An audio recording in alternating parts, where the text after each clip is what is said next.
চারার বয়স যখন 8 থেকে 10 দিন অথবা 10 থেকে 12 দিন হবে, এই সময় থেকে চারার বৃদ্ধি হওয়াটা শুরু হয়।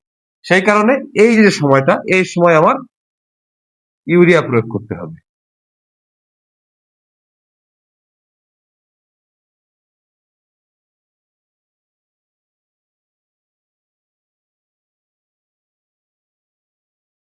আসসালামু আলাইকুম প্রিয় কৃষক ভাইয়েরা এবং কৃষিপ্রেমী বন্ধুরা। বাংলাদেশের বিভিন্ন প্রান্ত থেকে, আমাদের পার্শ্ববর্তী রাষ্ট্র ভারতের ওয়েস্ট বেঙ্গল থেকে এবং বিশ্বের বিভিন্ন জায়গা থেকে যে সকল বাঙালি ভাই বোনেরা আজকের এই ভিডিওটি দেখছেন, সবাইকে আমি কৃষিবিদ এহসান ফজলে রাব্বি আমার চ্যানেলের পক্ষ থেকে জানাচ্ছি আন্তরিক শুভেচ্ছা এবং অভিনন্দন। প্রিয় বন্ধুরা, আজকে আমরা অত্যন্ত গুরুত্বপূর্ণ একটি বিষয় আলোচনা করতে আসছি, সেটা হলো যে পেঁয়াজ চাষে কতবার ইউরিয়া সার প্রয়োগ করতে হবে। পেঁয়াজ চাষ একটি লাভজনক চাষাবাদ। তো সেক্ষেত্রে প্রতিটি সার প্রয়োগের ক্ষেত্রে আমাদের অনেক বেশি সচেতনতা অনুসরণ করা প্রয়োজন, এবং আমরা যদি না বুঝে না জেনে সার প্রয়োগ করি, সেক্ষেত্রে আমাদের ফসল খারাপ হবে এবং আমরা কিন্তু অর্থনৈতিকভাবে লাভবান হতে পারবো না। ইউরিয়া সারটা আসলে কি? ইউরিয়া সারটা আমরা প্রয়োগ করি নাইট্রোজেন নামের যে উপাদানটা আছে, এই নাইট্রোজেনটা পাওয়ার জন্য আমরা ইউরিয়া সার প্রয়োগ করি। নাইট্রোজেন উপাদানটা ফসলের কোন কাজে লাগে? সেটা হলো বৃদ্ধি। কি কি বৃদ্ধি করে? কাণ্ড, শাখা, প্রশাখা এবং গাছের পাতা, এই বিষয়গুলো সে বৃদ্ধি করে। পাশাপাশি ফুল ফল গঠনে সীমিত পরিমাণে প্রয়োজন হয়। মূলত এই কয়েকটি বৃদ্ধির কাজ করে থাকে। এখন গাছের যেই ধাপে এই বৃদ্ধিগুলো ঘটে থাকে, ঠিক সেই ধাপগুলোতে আমাদেরকে ইউরিয়া সার প্রয়োগ করতে হবে। পেঁয়াজ চাষের ক্ষেত্রে আমরা যখন পেঁয়াজের চারা রোপণ করি, এই চারাটা রোপণ করার সঙ্গে সঙ্গে কিন্তু সে বৃদ্ধি হওয়া শুরু করে না, কারণ তার সেট হতে একটু সময় লাগে।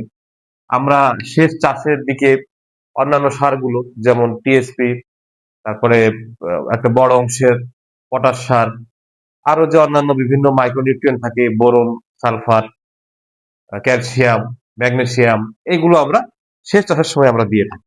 শেষ চাষে আমাদের একটা জিনিস দেওয়া যাবে না, সেটা হলো কি? জিঙ্ক। শেষ চাষে দেওয়া যাবে না।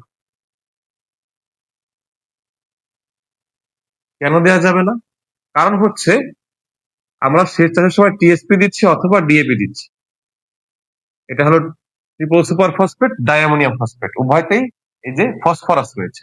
আমরা যদি জিঙ্ক এবং এই ফসফেট সার একসঙ্গে প্রয়োগ করি, তাহলে এরা পরস্পরের মধ্যে বিক্রিয়া করে একটি আলাদা যৌগ তৈরি করে। তখন কিন্তু এই দুটো সারের একটা সারও কাজে লাগে না, মাটি আরো উল্টা বিষাক্ত হয়। যেই কারণে আমরা শেষ চাষে যেহেতু টিএসপি বা ডিএপি দিয়ে থাকি, সেজন্য আমরা জিঙ্ক সারটি শেষ চাষের সময় আমরা দিব না।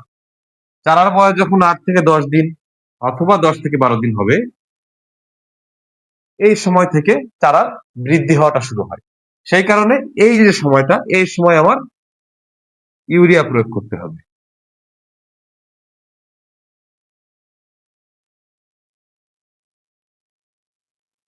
কতটুকু ইউরিয়া প্রয়োগ করবেন? এই সময় কিন্তু অনেক বৃদ্ধি হয় গাছের। তখন আপনি মোট পরিমাণের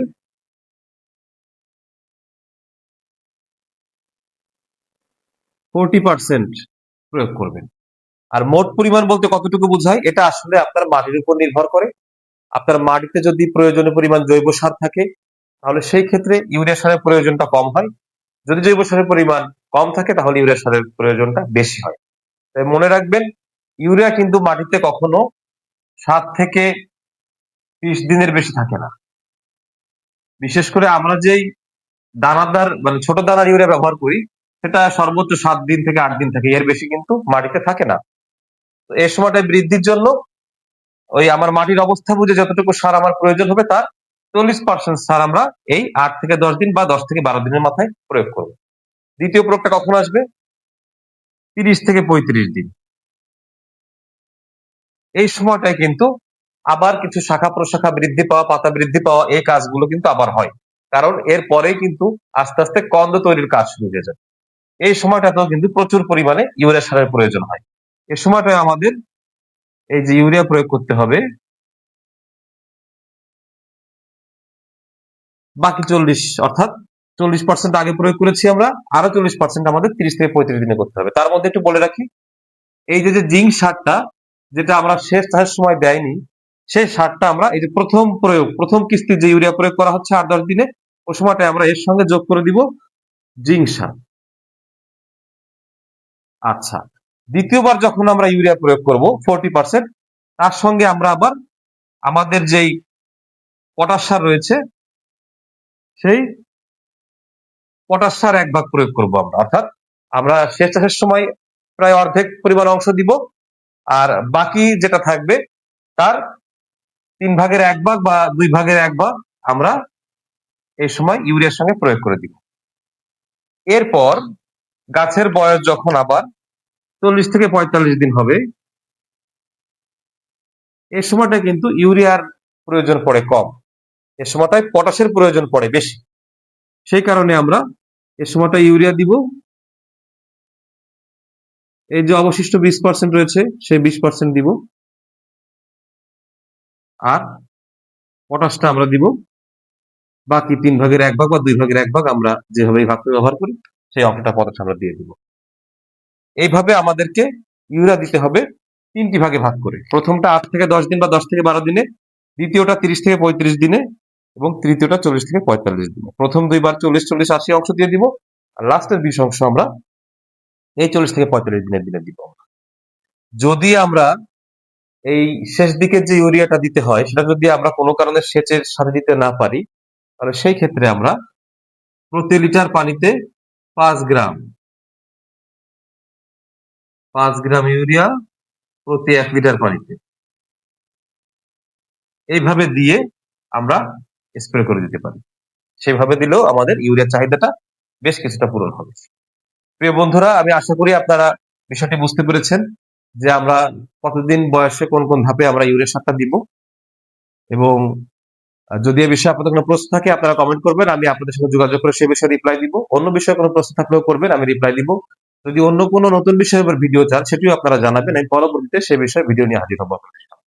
আর আমার এই কৃষি শিক্ষামূলক এই ভিডিওগুলো নিয়মিত দেখতে হলে আমার চ্যানেলটিতে অবশ্যই সাবস্ক্রাইব করবেন এবং ডান পাশের বেল বাটনে চাপ দিয়ে রাখবেন, তাহলে নোটিফিকেশন আকারে আমি যখনই ভিডিও আপলোড করবো আপনার কাছে পৌঁছে যাবে, আপনি দেখতে পারবেন। আজকের মতো সবাই ভালো থাকবেন, আর এই ভিডিওটা যদি ভালো লেগে থাকে তাহলে অবশ্যই একটি লাইক করবেন, কমেন্ট করবেন এবং শেয়ার করে সবাইকে দেখার সুযোগ করে দিবেন। সবাই সুস্থ থাকবেন, আমার জন্য দোয়া করবেন। আল্লাহ হাফেজ।